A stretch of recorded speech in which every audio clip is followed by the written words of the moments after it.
Halo semuanya, kembali lagi di channel Jeguk Tech. Di video kali ini aku akan bikin video rekomendasi HP entry level di harga 1 jutaan sampai 2 jutaan buat kalian beli di tahun 2025 ini.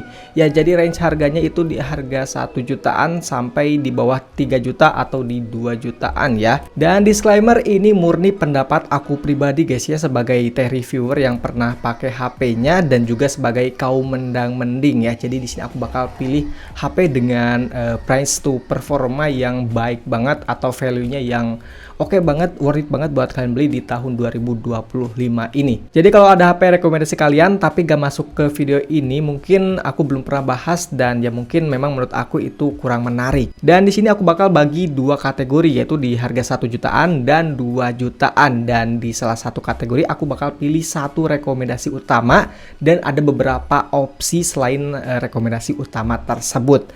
Oke, langsung aja kita ke kategori 1 jutaan ya. Jadi range harganya di 1 juta sampai 1,9 juta. Yang penting di bawah 2 juta ya guys ya.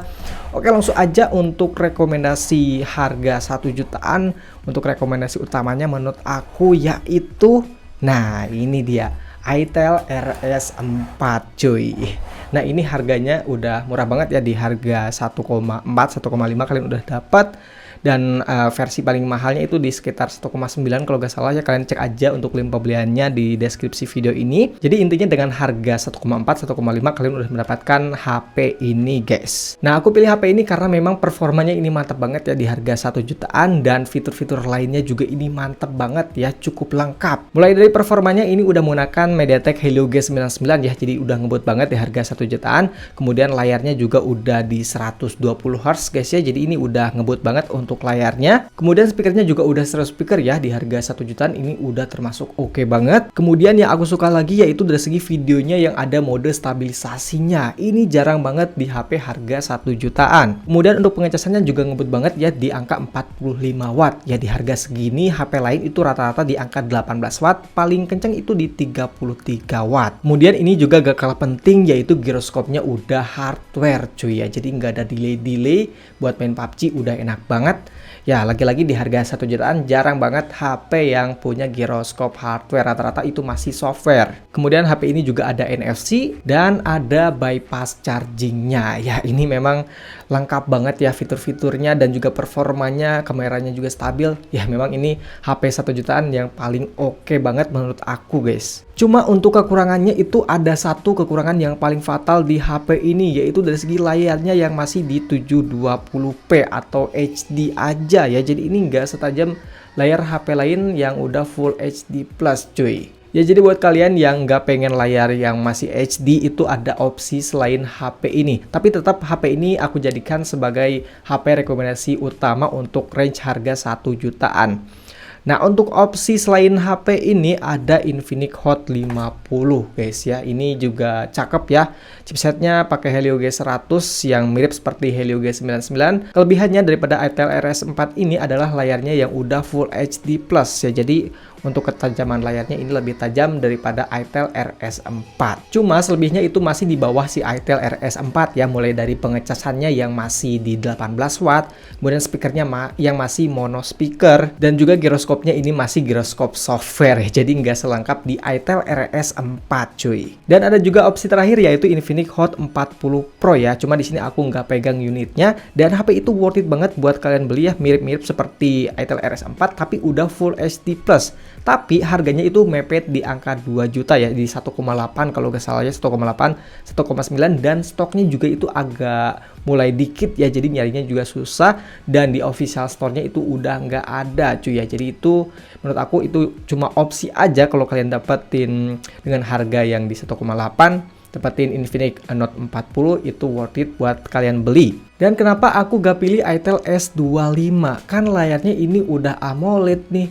Nah jawabannya itu simple sih guys ya, yaitu dari segi performanya yang masih di bawah Helio G99, jauh sih masih di bawahnya Helio G99 ataupun Helio G100 ya. Jadi walaupun layarnya cakep banget AMOLED, tapi buat aku kaum mendang-mending ya performa yang kurang ya, ini agak kurang sih guys. Tapi buat kalian yang nyari layar AMOLED ya di harga 1 jutaan ini nggak ada pilihan lain guys. Oke, kita lanjut ke range harga 2 jutaan. Nah pilihan utama aku di harga 2 jutaan yaitu Ya, ini dia Infinix Note 40. Ya, ini HP memang udah terbukti banget, udah banyak banget yang rekomendasikan HP ini, mulai dari David Gadgetin juga rekomendasikan Infinix Note 40 ini. Memang ini HP yang paling all-rounder di harga 2 jutaan, yang paling worth it. Apalagi sekarang harganya udah murah ya, udah turun ya. Di harga 2,3 jutaan kalian udah dapat, apalagi pas promo di 2 juta pas gitu. Kalian bisa dapat Infinix Note 40 ini yang wah ini sih all-rounder banget ya, mulai dari performanya yang mantap ya, pakai Helio G99.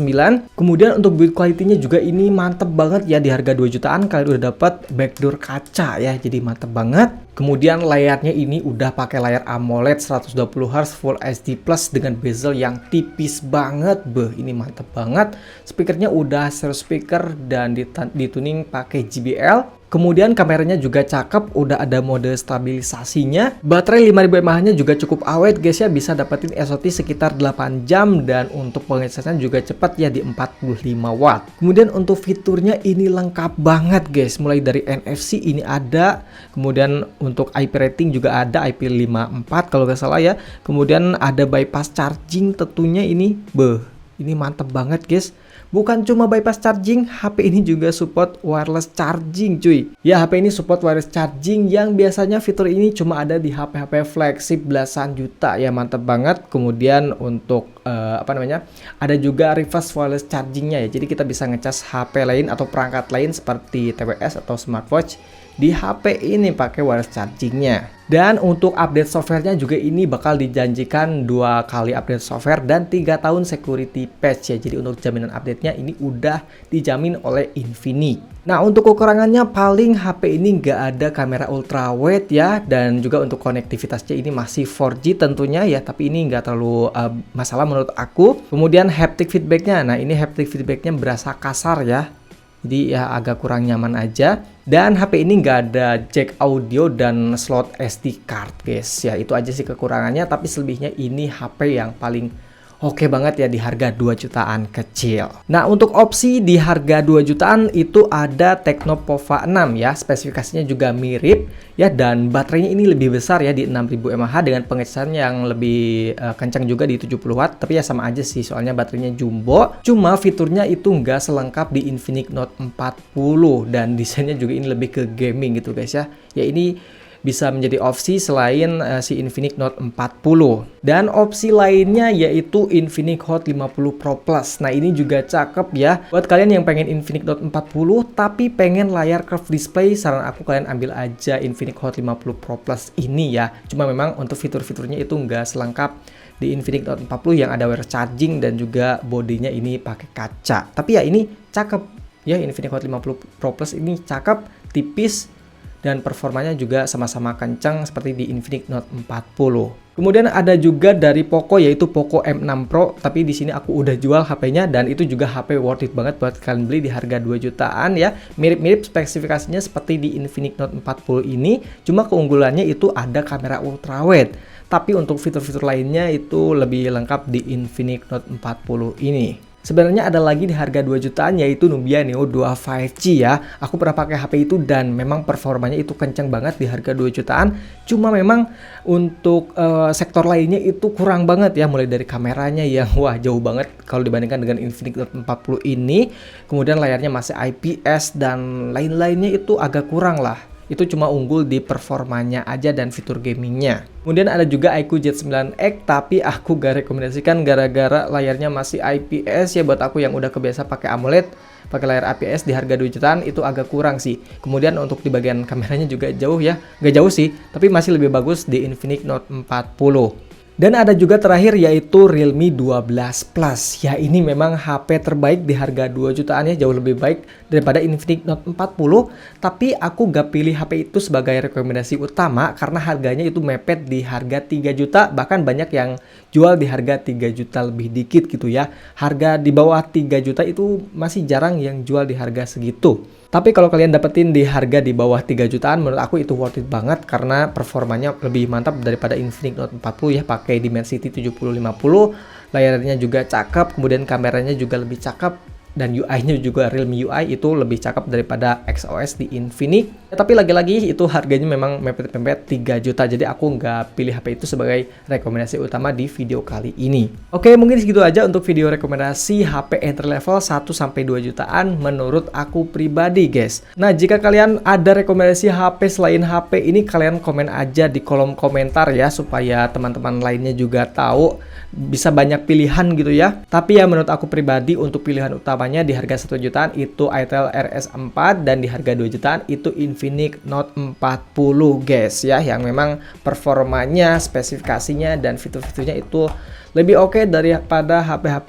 di kelas harga yang sama. Dan sekali lagi ini menurut aku pribadi guys ya, yang aku pakai sendiri, dan ya ini nggak ada endorse atau gimana-gimana, itu nggak ada ya, bener-bener dari pendapat aku pribadi guys. Jika kalian nggak setuju ya, kalian nggak usah beli HP tersebut, kalian beli aja HP rekomendasi kalian sendiri. Ya mungkin segitu aja, terima kasih buat kalian yang udah menonton video ini. Jangan lupa untuk like dan juga subscribe channel Jiguk Tech. Jumpa lagi di video rekomendasi berikutnya guys.